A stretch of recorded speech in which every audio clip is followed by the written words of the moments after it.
नमस्कार, मैं हूं अवधेश और आप देख रहे हैं बॉन्डर इंडिया टीवी।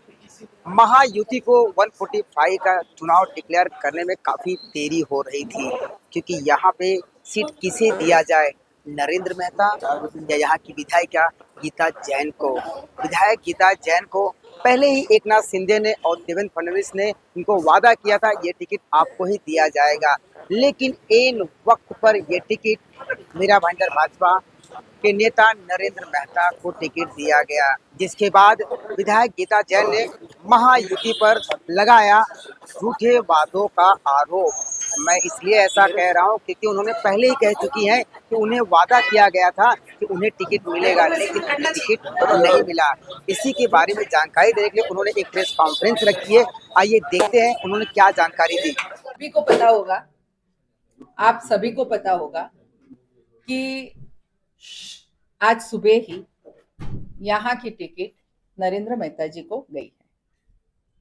3 दिन पहले, 3 दिन नहीं, 2 दिन पहले तक भी मुझे ये विश्वास पार्टी के वरिष्ठों ने दिलाया था कि ये टिकट आपकी है और आपको ही मिलने वाली है। इनफैक्ट शिंदे जी और फडणवीस जी जब दोनों एक साथ मुझे मिले, तब भी ये बात हुई थी कि क्योंकि आपने पार्टी को समय समय पर मदद की है और इसीलिए हमारा भी ये फर्ज बनता है कि जिसने हमें इतनी मदद की है, इवन गुवाहाटी तक मैं पार्टी को सपोर्ट करने गई थी और आप सभी को पता है, और देवेंद्र जी ने भी खुलेआम बोला है कि ये मेरे कहने पे वहां गुवाहाटी गई थी। तो इतना सब मदद करने के बाद कहीं ना कहीं ये बहुत खेदजनक निर्णय हुआ है कि ये टिकट मेहता जी को देके, यानी मुझे ना देके, वायदा होने के बावजूद मुझे ना देके वो मेहता जी को दी है। लेकिन शायद ये किस वजह से दी गई है ये मुझे नहीं मालूम। आज सुबह भी फडणवीस जी ने मुझे फोन करके कहा कि कोई मजबूरी थी। मैंने भी उनसे पूछा कि अलग अलग खबरें जो हमारे सोशल मीडिया पे आ रही है, तो मुझे आप मजबूरी बता दीजिए ताकि मैं भी लोगों को कह सकूं कि ऐसी क्या मजबूरी थी। पर उन्होंने वो कहा नहीं कि क्या मजबूरी थी, बस उन्होंने इतना ही कहा कि मेरी मजबूरी आप समझ लीजिए और हमें ये निर्णय लेना पड़ा। लेकिन निर्णय बहुत खेदजनक है, क्योंकि उन्होंने बार बार मुझसे ये अश्योरेंस किया था कि भाई आप ही लड़ने वाले हैं हमारी पार्टी की तरफ से।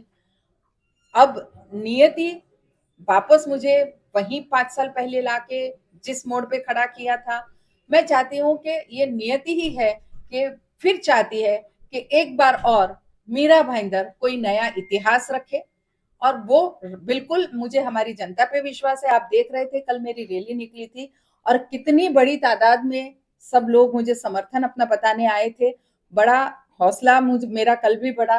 और बस मैं आज आप सबसे ये जरूर कहना चाहूंगी कि अब ये इलेक्शन गीता जैन, नरेंद्र मेहता वर्सेस ऐसा कुछ भी नहीं है। ये जनता का अपना इलेक्शन है। अगर यहाँ की जनता, बिल्डर से लेके रिक्शा वाले तक, गृहिणी से लेके हमारे कॉलेज जाने वाले बच्चों तक, उनको लगता है कि हमें सुरक्षित रहना है, उनको लगता है कि हमारे शहर को सुरक्षित रखना है, तो निर्णय भी उनको लेना है। मेरे गीता जैन के पक्ष में ये लड़ाई भी मेरी जनता को ही लड़नी है और वो अपने लिए लड़नी है। जनता को खुद ने अपनी लड़ाई अपने लिए लड़नी है। ये आज का मेरा विश्वास है कि जनता जरूर इसे अपना इलेक्शन समझ के लड़ेगी। मैडम, ना तो शिवसेना की प्राथमिक सदस्यता ली थी, ना भाजपा की ली थी, लेकिन टिकट आपको दोनों तरफ से चाहिए था, जिसका भी मिल जाए, भाजपा मिल जाए, कि अगर आपको आपने शायद पूरी बात सुनी, भाजपा का बैनर लगाया। आपने शायद पूरी बात सुनी नहीं। मैं ये कह रही थी कि अगर आपको पता ना हो तो मैं अपक्ष आमदार 26 तारीख तक अपक्ष आमदार का जो है वो मैं हूं।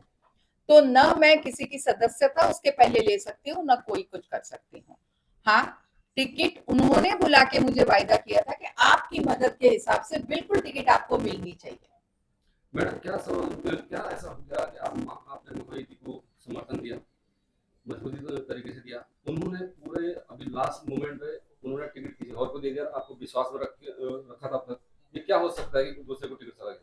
देखिए, मैंने फिर कहा कि बहुत ही खेदजनक ये निर्णय हुआ है। एक बार और भी कही कि उन्होंने कहा कि ये मेरी मजबूरी थी। कुछ सोशल मीडिया में जो अलग अलग खबरें आ रही है, तो मुझे अगर अगर ऐसा कुछ भी हुआ है, अगर ऐसा कुछ भी हुआ है, तो मैं आपसे कह सकती हूँ कि न मैं ऐसे कोई भी व्यवहार में विश्वास रखती हूँ, न मैं उसके लिए मैं लोगों को खुल के कहना चाहती हूँ कि मैं अपनी ईमानदारी के जोर पे लड़ रही हूँ। लोगों ने मेरी ईमानदारी पे विश्वास रखना चाहिए, और बिल्कुल भी जो भी अगर कोई लेन-देन की भी बात हुई है, तो मैं इसके बहुत खिलाफ हूँ और मेरी तरफ से ये कभी नहीं होगा। क्या देवेंद्र फडणवीस ने आपके साथ वादाखिलाफी की है और पैसे के व्यवहार में ये टिकट दिया गया है? क्योंकि आपके कुछ समर्थक 250 करोड़ रुपए का आरोप लगा रहे हैं। देखिए, मैंने ये 3 दिन से नैरेटिव सोशल मीडिया पे चल रहा था।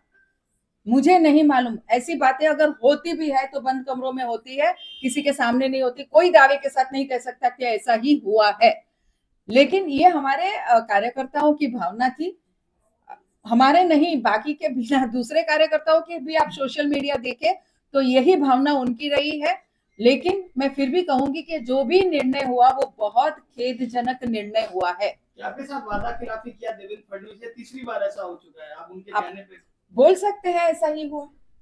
मैडम, चर्चा है शहर में कि गीता मेहता की लड़ाई से पहले मुजफ्फर सिंह जीत जाएंगे, तो इसमें आपकी जीत का रोड मैप क्या है? मैं नियति पे विश्वास रखती हूँ। मैंने फिर कहा कि मेरा इलेक्शन जनता लड़ रही है, अपना समझ के लड़ रही है। जो लोक संख्या कल आपने देखी, जो लोगों का सैलाब कल आपने देखा, मुझे लगता है कि किसी भी कैंडिडेट को उतना उत्साह काफी होता है, हौसला काफी होता है, विश्वास काफी होता है कि ये लोगों ने अपना इलेक्शन समझ के अपने वो खुद सब लड़ने जा रहे हैं।